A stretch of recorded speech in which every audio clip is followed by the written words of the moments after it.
అప్పుల బాధలు వెంటాడుతున్నాయా? అయితే 6JVR వారి జాతిరత్నాలు ధరించండి. హాయ్ హలో నమస్తే, వెల్కమ్ టు మనం టీవీ. ఫోన్ ట్యాపింగ్ కేసులో మరో కొత్త కోణం బయటకు వస్తుంది. ఇటు తెలంగాణ మాజీ ముఖ్యమంత్రి కేసీఆర్ గారు, అటు ఆంధ్ర మాజీ ముఖ్యమంత్రి వైఎస్ జగన్మోహన్ రెడ్డి గారు ఇద్దరు కలిసి నా ఫోన్ ట్యాపింగ్ చేశారు అని చెప్పేసి వైఎస్ షర్మిల గారు వాపోతున్నారు. ఈ విషయం నేను ఎజమ్ చేసుకొని చెప్పట్లేదు, ఈ విషయం వైవి సుబ్బారెడ్డి గారు క్లియర్ గా చెప్పారని అయితే ఆమె చెప్తున్నారు. అసలు ఇందులో ఇంతవరకు నిజం ఉంది అనేది తెలుసుకోవడానికి ప్రయత్నం చేద్దాం. ఇప్పుడు మనతో ఉన్నారు ప్రముఖ సీనియర్ జర్నలిస్ట్ కట్టా కార్తిక్ గారు. నమస్తే సార్. నమస్తే రమ్య. సార్, ఇటు ఆంధ్ర అయినా తెలంగాణ అయినా ఎక్కడైనా ఒక ఆడపిల్లకి భద్రత అంటే ఫస్ట్ ఇంట్లో, సొంత ఇంట్లో వస్తుంది ఆ కేరింగ్ అని. కానీ ఇప్పుడు వైఎస్ షర్మిల గారి సొంత అన్న జగన్మోహన్ రెడ్డి గారే తన ఫోన్ ని ట్యాప్ చేసి తన పర్సనల్ విషయాలన్నీ వింటున్నారు అని చెప్పేసి ఆమె బాధపడుతూ చెప్తుంది. అసలు ఇందులో ఎంతవరకు నిజముందంటారు? సహజంగా భారతీయ సాంప్రదాయాల ప్రకారం ఒక చెల్లికి లేదా అక్కకి కష్టం వస్తే ఇంట్లో ఉన్నటువంటి సోదరుడితో పంచుకుంటారు. అవును. ఇంట్లో అమ్మా నాన్న చెప్పడానికి భయపడతారు, కానీ కొద్ది సోదరుడికి చెప్తారు, అవును, నన్ను పలానాడు వేధిస్తున్నాడు, వెంటబడుతున్నాడు, ఇబ్బంది పెడుతున్నాడు. ఇలా ఏ కష్టం వచ్చినా, ఏ నష్టం వచ్చినా, ఏ ఇబ్బంది వచ్చినా షేర్ చేసుకోగలిగేటువంటి వ్యక్తి సోదరుడు. అవును, మన దేశంలో సహజంగా జరిగేది. కానీ ఆ సోదరుడే వేధిస్తే, ఆ సోదరుడే సొంత చెల్లి ఫోన్ ట్యాప్ చేపిస్తే ఎలా ఉంటుంది? ఇప్పుడు షర్మిల గారి ఆవేదన అలా ఉంది. నిజానికి చట్టపరంగా ఫోన్ ట్యాపింగ్ అనేది చాలా పెద్ద నేరం. ఓ రకంగా చెప్పాలంటే దేశద్రోహం, వ్యక్తిగత హక్కులకి భంగం. అవును. ఫోన్ ట్యాపింగ్ చేస్తారు. ఎవరికి చేస్తారు? ఉగ్రవాదులవి, తీవ్రవాదులవి, దేశద్రోహులవి, ఎవరైతే సంఘ విద్రోహ శక్తులుగా ఉన్నారో వాళ్ళవి చేస్తారు. అది కూడా కేంద్ర ఇంటెలిజెన్స్కి చెప్పి కేంద్ర హోంశాఖకి సమాచారం ఇచ్చి చేస్తారు. ఓకే. కానీ ఇక్కడ షర్మిల ఎవరు? జగన్మోహన్ రెడ్డి గారి చెల్లి, ఒక మాజీ ముఖ్యమంత్రి కూతురు, మరొక మాజీ ముఖ్యమంత్రి సోదరి. ఆమె ఫోన్ ట్యాప్ ఎందుకు చేస్తారు? ఆమె ఉగ్రవాది కాదు, ఆమె తీవ్రవాది కాదు, దేశద్రోహి కాదు, ఆమె మీద ఏ కేసులు లేవు. అలాంటి ఆ వ్యక్తి ఫోన్ ట్యాప్ చేయటం ఎంత పెద్ద నేరం అది, ఎంత పెద్ద దారుణం అది. అంటే ఇప్పుడు కేసీఆర్ చేయటం అది ఓకే, అది పెద్ద నేరం, అది దేశద్రోహం, దాని మీద విచారణ జరుగుతూ ఉంది. కానీ తన సొంత చెల్లి ఫోన్ ట్యాప్ చేస్తున్నప్పుడు అవసరమైతే కేసీఆర్తో తగాద పెట్టుకోవాల్సినటువంటి జగన్మోహన్ రెడ్డి చేయమని చెప్పటం, చేసిన మొత్తం సమాచారం తెప్పించుకోవటం, వినటం అనేటువంటిది ఏదైతే షర్మిల గారు చెప్తున్నారో, ఈ వింటుంటేనే కొద్దిగా బాధగా అనిపిస్తూ ఉంది. ఇది చట్టప్రకంగా నేరం, సాంప్రదాయబద్ధంగా కూడా నేరం. చట్ట ప్రకారమేమో చట్టం ఫోన్ ట్యాపింగ్ ఒప్పుకోదు, అది వ్యక్తిగత హక్కుల ఉల్లంఘన జరిగినట్టు. ఇంకోవైపు సాంప్రదాయాల ప్రకారం సొంత చెల్లి ఫోన్ ట్యాప్ చేపించటం దారుణం. ఒకవైపు నేరం కనపడుతుంది, ఇంకోవైపు దారుణం కనపడుతుంది. ఈ నేరాన్ని దారుణాన్ని కలిపి చేసినటువంటి వ్యక్తుల్ని ఏ రకంగా శిక్షించాలి? షర్మిల చాలా క్లియర్ చెప్తుంది. వైసీపీ రాజ్యసభ సభ్యుడిగా ఇప్పటికీ ఉన్నటువంటి వైవి సుబ్బారెడ్డి, జగన్మోహన్ రెడ్డి గారి బాబాయ్, ఆయనే చాలా క్లియర్గా నా కాడికి వచ్చి యాజ్ ఏ వెల్విషర్గా, అమ్మా నీ ఫోన్ ట్యాప్ అవుతుంది, కేసీఆర్ జగన్మోహన్ రెడ్డి కలిసి నీ ఫోన్ ట్యాప్ చేస్తున్నారు, నువ్వు ఎవరెవరితో మాట్లాడుతున్నావో, ఎవరెవరు నిన్ను కలుస్తున్నారో, నీ విషయాలు మొత్తం కూడా వాళ్ళు చేరుతున్నాయి, కొద్ది జాగ్రత్తగా ఉండు అమ్మా అని చెప్పారని, ఒక ఆడియో కాల్ అయితే తనకి వినిపించారని. ఇప్పుడు వైవి సుబ్బారెడ్డి గారు చెప్పకపోవచ్చు, ఎందుకంటే ఆయన జగన్మోహన్ రెడ్డి గారి ట్రాప్లో ఉన్నారు, ఆ పార్టీలో ఉన్నారు కాబట్టి చెప్పకపోవచ్చు. కానీ అదే వెలివిషర్గా 4 గోడల మధ్య నాకు చెప్పారని చెప్పేసి ఆమె చెప్పింది. సరే, ఆమె వైవి సుబ్బారెడ్డి గారిని ఇరికిచ్చింది, కానీ ఆమె కోణాలు చూసినప్పుడు ఆమె తప్పలే. సరే, ఇక్కడ మరొక డౌట్ ఏంటంటే, మరి ఆయన ఎప్పుడో చెప్పినప్పుడు ఆమె ఇప్పుడు ఈ విషయాన్ని ఎందుకు బయటకు తీసుకొచ్చింది? ఇప్పుడు ఫోన్ ట్యాపింగ్ ఎంక్వైరీ ఒక దశకు చేరింది కదా. ఫోన్ ట్యాపింగ్లో ఎస్ఐబి చీఫ్గా ఉన్నటువంటి ప్రభాకర్ రావు ఎవరైతే ఉన్నారో, అతను విచారణ కొనసాగుతున్న క్రమంలో అనేక విషయాలు బయటకు వస్తున్నాయి కదా. అప్పుడు ఆంధ్రప్రదేశ్ మాజీ ముఖ్యమంత్రిగా ఉన్నటువంటి చంద్రబాబు నాయుడు గారు ఫోన్ కూడా ట్యాప్ అయిందని హైదరాబాద్లో ఉన్న టైంలో, తర్వాత నారా లోకేష్ గారు ఫోన్ ట్యాప్ అయిందని, అనేక మంది ఫోన్లు ట్యాప్ చేశారనేటువంటి విషయాలు బయటకు వస్తున్న తర్వాత, అదే క్రమంలో షర్మిల గారు ఫోన్ కూడా ట్యాప్ అయిందనేటువంటి వార్తలు వచ్చిన తర్వాత దాన్ని ఆమె స్వయంగా ధృవీకరించే ప్రయత్నం చేశారు. అవసరమైతే ఫోన్ ట్యాపింగ్ విచారణకి ఎక్కడికైనా వెళ్తాను, ఎక్కడికైనా విచారణకు వస్తాను అనేటువంటి మాట అని చెప్పారు. అంటే విచారణ మీద నమ్మకం కలిగిన తర్వాత, విచారణ కొంత వేగవంతం అయింది అనుకున్న తర్వాత ఆమె బయటకు వచ్చి మాట్లాడారు. సహజంగా ఇలాంటి విషయాలు బయటకు చెప్పడానికి ఎవరు కొద్దిగా వెనక ముందాడుతూ ఉంటారు. చెప్పినా నమ్ముతారా, చెప్పినా ఎంక్వైరీ జరుగుతుందా, ఈ విషయాలన్నీ బయటకు వస్తాయా అని చెప్పేసి అనుకుంటూ ఉంటారు. తనకు విచారణ మీద కొంత నమ్మకం కలిగిన తర్వాత ఎస్ఐబి చీఫ్గా పనిచేసినటువంటి ప్రభాకర్ రావు విచారణ జరుగుతున్న సమయంలో ఈ విషయాలన్నీ ఎట్లాగో బయటకు వస్తున్నాయి కాబట్టి ఇదే టైము బయట పెట్టడానికి కరెక్ట్ టైం అనుకుని ఆమె బయట పెట్టిందామో చూడాలి. కానీ ఏది ఏవైనా ఫోన్ ట్యాపింగ్ చేయటం అనేటువంటిది చాలా చాలా నేరం రమ్య. ఒకవేళ ఇది రుజువు అయితే అసలు ఎటువంటి చర్యలు తీసుకునే అవకాశం ఉందంటారు? ఇదే గనుక నిజమైతే జీవితకాలం జైలు జీవితాన్ని గడపాల్సి వస్తుంది.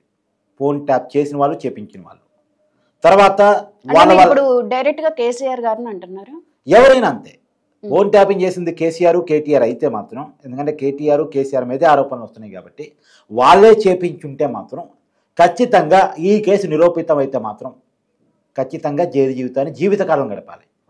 తర్వాత వాళ్ళకి సంబంధించిన పార్టీ కూడా క్లోజ్ అయ్యేటువంటి అవకాశం ఉంటుంది. ఇది ఒక కేసు కాదు రమ్య. ఫోన్ ట్యాపింగ్ చేయటం హక్కుల ఉల్లంఘన, తర్వాత ప్రైవసీని ఉల్లంఘించడం లెక్క. అది పక్కన పెట్టేస్తే ఇప్పుడు ఫోన్ ట్యాపింగ్ విషయంలో అనేక కొత్త కోణాలు ఉన్నాయి. ఫోన్ ట్యాపింగ్ ద్వారా అవతల వాళ్ళ విషయాలు తెలుసుకోవటం, అవతల వాళ్ళకి కౌంటర్ స్ట్రాటజీలు పంచడం, బై ఎలక్షన్స్లో డబ్బులు పంచడానికి కూడా ఫోన్ ట్యాపింగ్ ఉపయోగించేసుకోవటం. మీ డబ్బులు పంచడం, ఓట్ని కొనటం అనేటువంటి నేరం, తీవ్రమైన నేరం ప్రజాస్వామ్యంలో. సో ఆ పార్టీ గుర్తింపు, ఏ పార్టీ అయితే కేసీఆర్, కేటీఆర్ కలిపి నడుపుతున్నారో బీఆర్ఎస్ పార్టీ, ఆ పార్టీ గుర్తింపుకి కూడా ప్రమాదం వస్తుంది. వీళ్ళకి జైలు జీవితం దక్కింది, వాళ్ళ పార్టీకి ప్రమాదం ఏర్పడింది. అయితే ఈ ప్రమాదం మరి కేసీఆర్కి, కేటీఆర్కి తెలవదా అంటే తెలుసు కాబట్టే బీజేపీతో కొంత లాలూచిగా ఉన్నారా అనేటువంటి ఒక అనుమానం చాలా మందిలో వ్యక్తమవుతూ ఉంది. మొన్న పార్లమెంట్ ఎన్నికలు జరిగాయి. పార్లమెంట్ ఎన్నికల్లో బీఆర్ఎస్ పార్టీకి 0 స్థానాలు వచ్చాయి, బీజేపీ పార్టీకి మాత్రం 8 స్థానాలు వచ్చాయి. బీజేపీకి 8 స్థానాలు రావటం ఏంటి, 9.5 అధికారంలో ఉన్న బీఆర్ఎస్ పార్టీకి 1 సీటు రాకపోవటం ఏంటి చాలా మందిలో ఉన్న అనుమానం. ఎందుకంటే బీఆర్ఎస్ తమ ఓటింగ్ను మొత్తం కూడా బీజేపీకి షిఫ్ట్ చేసింది. ఎందుకంటే ఈ ఫోన్ ట్యాపింగ్ విషయంలో కేంద్రం ఇన్వాల్వ్ కాకూడదు. ఇన్వాల్వ్ అయితే నిజానికి ఇదేమి రాష్ట్ర పరిధిలో అంశం కాదు, కేంద్రం ఎంక్వైరీ చేయాల్సిన విషయం, కేంద్రం టెలిగ్రాఫ్ చట్టాన్ని అప్లై చేయాల్సిన విషయం, సిబిఐ కానీ, ఈడీ కానీ, తర్వాత ఎన్ఐఏ కానీ రంగంలో దిగాల్సిన విషయం. దేశద్రోహం కింద ఎన్ఐఏ రంగంలో దిగాలి. ఇది ఫోన్ ట్యాపింగ్ దేశీయ చట్టాల ఉల్లంఘన కాబట్టి సిబిఐ రంగంలో దిగాలి. దీంట్లో మనీ లాండరింగ్ చేతులు మారటం అనేది ఉంది కాబట్టి ఈడీ రంగంలో దిగాలి. అందులోనూ ఇప్పుడు ఆరోపణలు వస్తుంది ఎక్కడ, రేవంత్ రెడ్డి గారు ఫోన్ ట్యాప్ అయిందని. ఎప్పుడు రేవంత్ రెడ్డి గారు ఫోన్ ట్యాప్ అయింది? ఆయన పిసిసి ప్రెసిడెంట్గా ఉన్నప్పుడు, అపోజిషన్లో ఉన్నప్పుడు. అపోజిషన్లో ఉన్నప్పుడు ఆయన ఏంటి, ఎంపీ అంటే మెంబర్ ఆఫ్ పార్లమెంట్. పార్లమెంట్ అంటే కేంద్రం పరిధిలోకి వచ్చే అంశం. కేంద్రం పరిధిలో, పార్లమెంట్ పరిధిలో ఉన్నటువంటి ఒక వ్యక్తి ఫోన్ ట్యాప్ అయింది అంటే ఖచ్చితంగా కేంద్రం ఇన్వాల్వ్ కావాలి, సిబిఐ ఎంక్వైరీ నడపాలి. రెండోది, నేను నీ మాటకి వస్తున్నాను, రాష్ట్ర పోలీసులు కొన్ని పరిమితులు ఉంటాయి, అన్ని విషయాన్ని బయటకు తీసుకురావడం సాధ్యం కాదు టెక్నికల్ గా. అదే కేంద్రం ఇన్వాల్వ్ అయితే విషయాలు ఎక్కువగా బయటకు వచ్చేటువంటి అవకాశం ఉంటుంది. కేంద్రానికి విస్తృతమైన పరిధులు ఉంటాయి, కేంద్ర ఎంక్వైరీ సంస్థలకు విస్తృతమైన పరిధులు ఉంటాయి. కానీ వాళ్ళు ఎంక్వైరీ చేస్తే వచ్చేటువంటి విషయాలు వేరు, వీళ్ళు ఎంక్వైరీ చేస్తే వచ్చే విషయాలు వేరు. కాబట్టి కేంద్రం ఇన్వాల్వ్ కాకుండా ఉండటం కోసం, కేంద్రం నుంచి రాష్ట్రానికి ఎలాంటి కోఆపరేషన్ ఎంక్వైరీ విషయంలో ఉండకుండా ఉండటం కోసమే అవసరమైతే తమ పార్టీకి నష్టమైనా సరే బీజేపీకి లాభం చేకూర్చారనే విషయంలోనే పార్లమెంట్ ఎన్నికల్లో బీఆర్ఎస్ బీజేపీ కోఆపరేట్ చేసిందని, మొన్న ఎమ్మెల్సీ ఎన్నికల్లో కూడా బీఆర్ఎస్ పోటీ చేయకుండా బీజేపీకి కోఆపరేట్ చేసిందని. దీనికి ఉదాహరణలు కూడా ఇప్పుడు మెదక్ పార్లమెంట్ స్థానం ఉంది. మెదక్ పార్లమెంట్ స్థానంలో కేసీఆర్ అసెంబ్లీ నియోజకవర్గం కూడా ఉంది, హరీష్ రావు నియోజకవర్గం కూడా ఉంది. హరీష్ రావు కేసీఆర్ ప్రాతినిధ్యం వహిస్తున్న చోట కూడా బీజేపీ ఎంపీ సీటు గెలవగలిగిందంటే, బీఆర్ఎస్ ఓడిపోయింది అంటే బీజేపీ బీఆర్ఎస్ కోఆపరేట్ చేయకుండా, అదే బీఆర్ఎస్ బీజేపీ కోఆపరేట్ చేయకుండా ఉందా? ఈ అనుమానాలన్నీ వస్తున్నాయి. ఎందుకు అంత కోఆపరేట్ చేసి ఉంటుంది, ఎందుకు అంత లొంగిపోయి ఉంటుంది? బీఆర్ఎస్ బీజేపీ కొంత లొంగిపోయింది అని క్యాడర్ అనుకుంటుందని వాళ్ళు వీళ్ళు చెప్పడం కాదు, మొన్న కల్వకుంట్ల కవిత కూడా ఆరోపణ చేశారు. కాబట్టి ఈ అనుమానాన్ని ఫోన్ ట్యాపింగ్ని కలిపి చూసినప్పుడు, ఫోన్ ట్యాపింగ్ కనుక బయటపడితే, అది నిజమని తేలితే, కేంద్ర చట్టాలు కనుక దీనికి అప్లై అయితే అది బీఆర్ఎస్ ఉనికికి ప్రమాదం, కేసీఆర్ జీవితానికి, కేటీఆర్ జీవితానికి, జైలు జీవితం వైపు నడిపించడానికి కారణమైనటువంటి. సరే, ఇక్కడ మరొక విషయము, ఇప్పుడు ఫోన్ ట్యాపింగ్ లో చాలా, అంటే ఫోన్ లో మనం చాలా పర్సనల్స్ మాట్లాడుకుంటూ ఉంటాం. ఈ పర్సనల్ విషయాలకి బ్లాక్ మెయిల్ చేసే అవకాశం ఉందంటారా? అది ఆల్రెడీ ఆరోపణలుగా ఉంది కదా.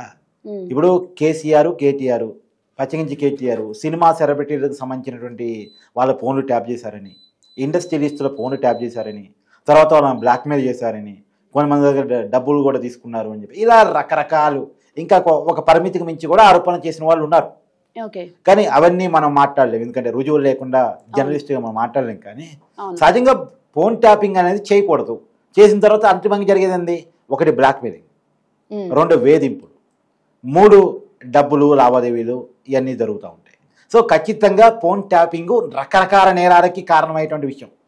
ఒకసారి ఫోన్ ట్యాపింగ్ తర్వాత ఫోన్ ట్యాపింగ్కి ఎందుకు చేశారు అంటానికి ఉంటుంది కదా. ఇప్పుడు నీ ఫోన్ ట్యాప్ చేస్తున్నారు రమ్య, ఎందుకు ట్యాప్ చేస్తారు? ట్యాప్ చేయడానికి ఉండే కారణాలు నిన్ను వేధించడానికే, నేను ఇంకా రకరకాలుగా ఇబ్బంది పెట్టడానికో చేస్తారు. ఎవరికైనా అంతే కదా. ఇప్పుడు వాళ్ళ ఇప్పుడు రేవంత్ రెడ్డి ఇంట్లో వాళ్ళ ఫోన్లు కూడా ట్యాప్ చేశారని, రేవంత్ రెడ్డి ఫోన్ ట్యాప్ చేశారంటే రాజకీయంగా యాక్టివ్గా ఉన్నాడు కాబట్టి రేవంత్ రెడ్డి ఏం చేస్తున్నాడు, ఎవరితో మాట్లాడుతున్నాడో తెలుసుకుందామని ఉత్సాహంతో చేశారు, వాళ్ళ స్ట్రాటజీలు గమనించడానికి చేశారు అనుకోవచ్చు. ఇంతే వాళ్ళు ఫోన్ ట్యాప్ చేశారంటే అర్థం ఏంటి? సినిమా సెలబ్రిటీలు ఫోన్ ట్యాప్ చేశారంటే అర్థం ఏంటి? ఇండస్ట్రియలిస్టులు ఫోన్ ట్యాప్ చేశారంటే అర్థం ఏంటి? షర్మిలా ఫోన్ ట్యాప్ చేశారంటే అర్థం ఏంటి? దాన్ని జగన్మోహన్ రెడ్డి గారికి పంపించారంటే అర్థం ఏంటి? చంద్రబాబు నాయుడు గారికి నీకేం సంబంధం? చంద్రబాబు నాయుడు గారు పక్క రాష్ట్రంలో నాయకుడు కదా, ఇక్కడ కూడా పార్టీ ఉండొచ్చు కాక, ఉమ్మడి రాష్ట్రానికి నాయకుడు కావచ్చు కాక, కానీ చేయాల్సిన అవసరం ఏంటి నీకు? ఏ అవసరంతో చేసావు, ఏ ఉద్దేశంతో చేసావు, అసలు నీ మనసులో ఉన్న ఉద్దేశం ఏంటి? అది చాలా పెద్ద పెద్ద నేరాలు కదా. కాబట్టి వాటిలో కఠినమైనటువంటి శిక్షలు పడితే దేశ చట్టాలు కనుక అమల్లోకి వస్తే మరి నిరూపితం అవుద్దా లేదా చూడాలి. Right, thank you sir.